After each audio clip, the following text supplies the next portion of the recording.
para poder seguir caminando, Padre, el día tras día, Padre, y seguir, Padre Santo, avanzando en tu reino, Padre. Te damos gracias y te damos la bienvenida, mi amado Espíritu Santo de Dios, en el nombre que es sobre todo nombre de tu Hijo amado, Yahshua HaMashiach, Jesús de Nazaret. Amén, amén. Bendiciones, hermanos, que Dios me los bendiga a cada uno por nombre. Creo que está... Es que vine corriendo de afuera. Y como está frío, se me quitó el aire. Pero aquí ya estamos adentro en lo calientito. Es que andaba buscando mi botellita de agua para no trancarme. Amén. Bendiciones a cada uno. Bueno, estamos aquí trayendo la enseñanza. Estamos en el libro de Mateo. Estamos estudiando el libro de Mateo. Estamos en el capítulo 9. Hemos estudiado desde el 1 hasta el 9 y ahora nos toca Mateo 10. Y vamos a hacer de leer este versículo este capítulo que lo estaba leyendo en esta mañana.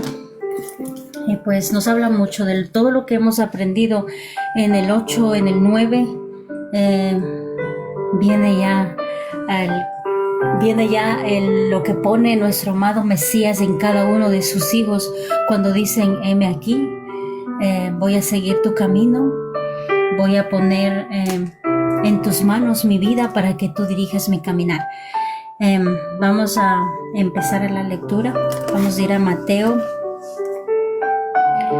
Voy a estar leyendo la Biblia Nueva Traducción Viviente. Vamos a ir a Mateo 10. Vamos a ir desde el 1 hasta el 5. Amén. Y la palabra se lee en nombre del Padre, del Hijo y del Espíritu Santo. Jesús reunió a sus 12 discípulos y les dio autoridad para expulsar espíritus malignos y para sanar toda clase de enfermedades y dolencias. Los nombres de los 12 apóstoles son los siguientes. Primero, Simeón, también llamado como Pedro, Esquefa en hebreo. Luego Andrés, el hermano de Pedro, que es Jonathan en hebreo. Santiago, hijo de Zebedeo, que es Juan. El hermano de Santiago, Felipe, Bartolomeo. Tomás, Mateo, el cobrador de impuestos. Santiago, el hijo de Alfeo, Tadeo. Simeón, el celote. Judas Iscariote, quien después lo traiciona. Jesús envió a los 12 apóstoles con las siguientes instrucciones. Amén, aleluya. Aquí se nombra a los 12 discípulos que fueron elegidos por nuestro amado Dios Todopoderoso.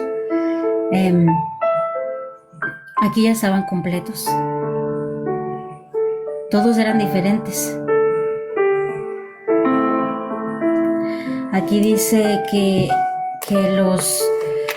los 12 discípulos estaban como ya dispuestos a hacer la obra aquí en la tierra, pero todavía no sabían porque recuerden que en el anterior capítulo que estábamos leyendo, ellos estaban aprendiendo cómo hace milagros nuestro amado Mesías, qué significa hacer milagros, cómo Él estaba expulsando a los demonios, cómo Él estaba sanando a los enfermos, y todas esas enseñanzas que ellos vieron en vivo, ya las iban a poner en práctica ahorita. Ahorita todavía son discípulos. Más adelante son apóstoles porque ya se convierten en que instruyen la palabra y hacen de instruir a más discípulos y los envían. Pero ahorita son discípulos de nuestro amado Mesías Jesús de Nazaret. Nosotros somos discípulos de nuestro amado Mesías Jesús de Nazaret.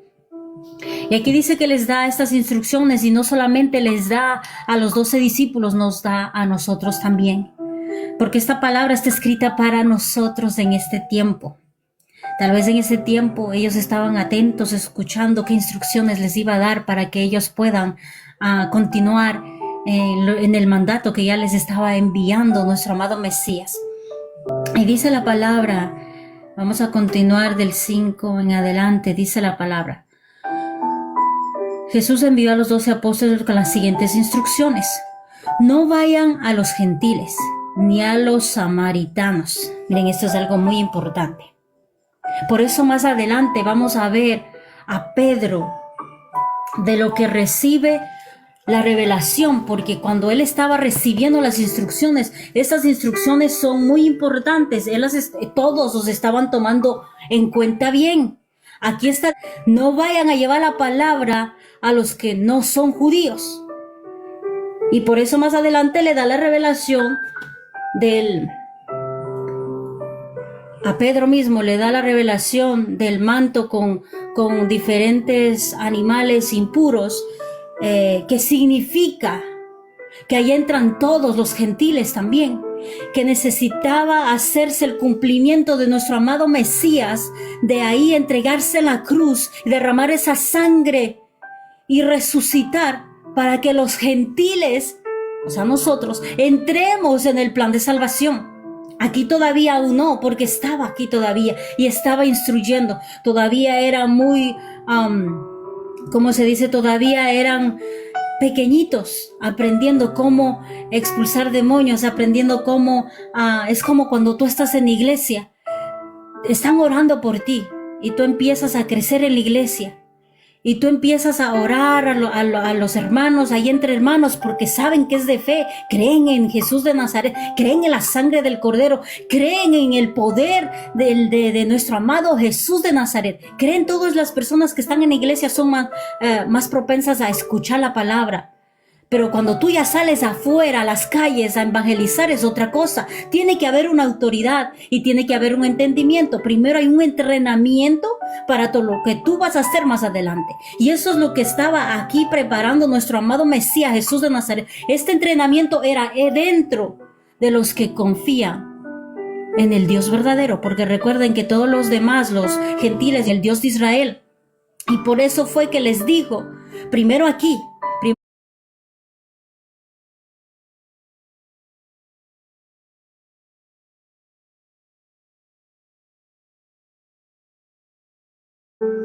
los gentiles y los samaritanos, sino solo al pueblo de Israel, las ovejas perdidas de Dios, o sea, los hijos de Dios, los que creían en el Dios verdadero. Vayan y anuncien que el reino del cielo está cerca.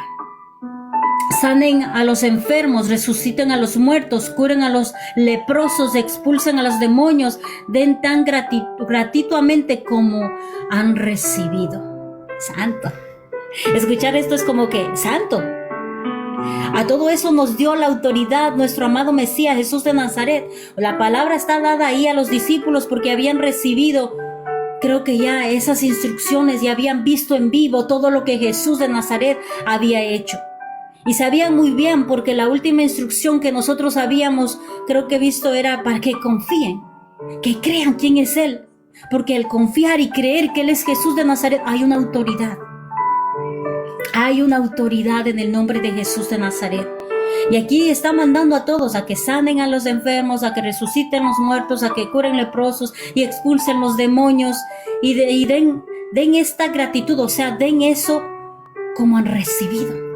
Santo, como han recibido. Yo sé que tal vez muchos de nosotros hemos recibido milagros en nuestra familia, en nuestras vidas, en nuestros hijos, en nuestros padres, en nuestros seres queridos. Hemos visto la gloria de Dios manifestada en nuestra familia. Y porque tú has ayunado, tú has orado, tú te has puesto a la brecha para que tu familia pueda recibir ese milagro. Imagínense que así mismo ustedes vayan a la iglesia y empiecen a hacer lo mismo, a orar por el hermano que está enfermo, a orar por los hermanos que están al frente, a ministrar, empezar a activarse, a accionarse en la oración, no solamente por su casa, porque Dios está preparando. A nosotros nos prepara de una forma distinta, nos prepara a nosotros primero en la casa. Nuestro primer ministerio es la familia, nuestro primer entrenamiento es la familia. Los maestros, los primeros maestros en la casa somos los padres, instruyendo a nuestros hijos. Nosotros practicamos eso en la casa para poder salir después a la iglesia y ministrar. Primero es la casa. A lo que tú recibes la palabra, tú estás dando. Me acuerdo cuando era recién convertida, yo recibía la palabra y le iba corriendo a avisar a mi mamá, a mis papás, pero más a mi mamá. Y mi mamá no entendía, mi mamá sí recibía la palabra, pero cuando topaba ciertos puntos que no sigue adorando a otros dioses, ella no le gustaba que él tocara esos puntos, pero ella creía en Dios. Pero esa emoción que tú tienes cuando estás aprendiendo, lo primero que tú sacas de esa palabra que has llenado es en tu casa.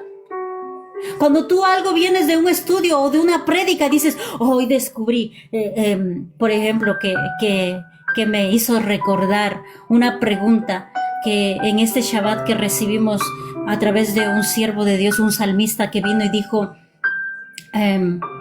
necesita fe, necesitamos fe, una fe fortalecida. Y me di cuenta de esa pregunta porque hay una pregunta que decimos, ¿por qué Jesús lloró? Y él dice, ¿saben que el único que tuvo fe en ese momento donde estaba en el pueblo de Marta y de María, el único que tuvo fe fue Lázaro? Santo. Cuando yo escuché eso dije, santo, sí es verdad, porque el único que le escuchó y le creyó fue Lázaro, que salió espantado, todo vendado y así, en ciega, solo escuchando la voz del Mesías. Él salió de la tumba. Él escuchó su voz y creyó y confió. Entonces ahí, ¿qué quiere decir? Que no había fe, que no tenían fe. Entonces esa parte yo vengo ministrando y digo, mira esto, y vienes alegre cuando tú recibes una revelación en la palabra. Quieres decir, impartir a los demás, a tus seres queridos. Y así mismo es en la casa. En la casa tú estás ministrando, en la casa tú estás hablando, les estás enseñando, les estás instruyendo a tus hijos, a tu esposo, le estás diciendo. Cuando yo venía con una palabra, me acuerdo en el principio cuando estaba hablando con mi esposo, cuando estábamos tratando de meter la palabra como matrimonio, yo le mandaba un versículo que le decía, quiero que me digas qué dice este versículo. Al principio él no me decía nada, pero yo lo seguía mandando y decía, esto dice y esto dice y esto dice. Y hasta que hubo un día que dijo, esto dice, y recibió discernimiento, recibió revelación por tanta insistencia. Porque digo, esto dice, aquí dice esto y este otro. Y después ya podía discernir la palabra. Y todo empieza desde la casa. Todo empieza desde la casa. Y aquí está dando estos primeros pasos en la casa, porque esa es la casa de Israel. Todo esto es la casa de Israel, para que ellos puedan ver que la gloria de Dios se manifiesta con los hijos que creen y confían en nuestro Dios todopoderoso, que hay milagros creativos, sobrenaturales. Aquí, ahora mismo, en la actualidad, a nosotros nos habla, nos dice, yo les estoy instruyendo. Todas las prédicas que ustedes reciban en este tiempo, todas las enseñanzas que su oído puede escuchar, son instrucciones del mismo amado Jesús de Nazaret. Todo lo que ustedes guarden en su corazón, y no les estoy diciendo guarden la palabra mía, guarden la palabra de nuestro amado Mesías Jesús de Nazaret, porque eso les va a servir más adelante. Ustedes lo van a utilizar. En esos momentos cuando venga tribulación en su casa con sus hijos, ustedes van a aprender. Hay muchas veces que he utilizado la palabra porque ha venido a mi mente, porque ha estado guardada en mi corazón y en mi mente, y ha venido a mi mente. Hubo los primeros años con mis hijos que tenían fiebre, y mi oración venía y estaba llorando y decía, quita esa fiebre de mi hijo. Así como levantaste la fiebre de la suegra de Pedro, levanta esa fiebre de mi hijo. Y la levantaba. O sea, experimentaba la palabra declarada por mi boca, leída aquí en la palabra, en la Biblia, y lanzada por mi boca hacia mi hijo. Yo viví esa experiencia. Y pienso que cada uno de ustedes. Hay muchas experiencias sobrenaturales en la casa, con los hijos, con los esposos. Y así estaba mandando a los discípulos para que pudieran experimentar la gloria de Dios manifestada en ellos.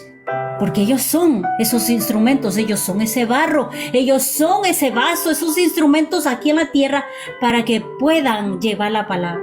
Y aquí a nosotros, nos habla a nosotros, porque ahí en ese momento estaba hablándoles a los discípulos.